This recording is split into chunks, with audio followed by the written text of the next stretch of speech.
हा साधा मसाला नाही, ही आहे चवीची खरी ताकद. रंगाने काळा पण चवीने भारी झणझणीत. काळा मसाला म्हणजे जिभेवरचा विजेचा झटका. सुरुवातीला मसाले बघूया.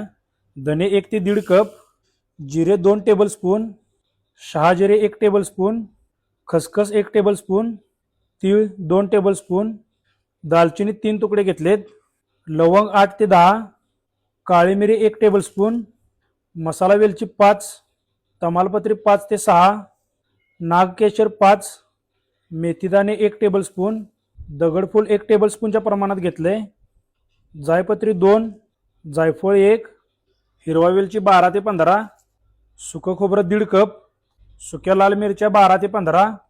मसाले तेलामध्ये भाजून घेऊया. मसाले तेलामध्ये जळू द्यायचे नाहीत. मसाले तेलामध्ये हलका सुगंध येईपर्यंत परतायचे. या मसाल्यामुळे डिशला गडद रंग आणि स्मोकी फ्लेवर येतो. याच्यामध्ये कांदा पण ऍड करतात, पण कांदा ऍड केल्यामुळे याची सेल्फ लाईफ कमी होते. तुम्हाला हवा असेल तर कांदा पण यूज करू शकता. मसाल्यांचा सुगंध यायला चालू झालाय, काढून घेऊया. सुक्या मिरच्या भाजून घेऊया. हे सर्व मसाले लो फ्लेम वरती भाजून घ्यायचे.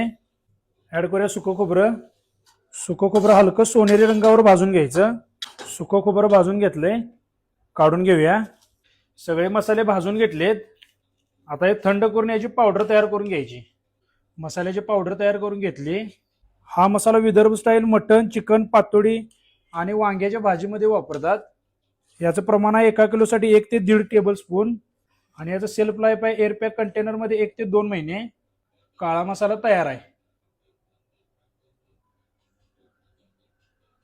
अशाच हॉटेल स्टाईल रेसिपीसाठी आपल्या पेजला फॉलो करायला विसरू नका.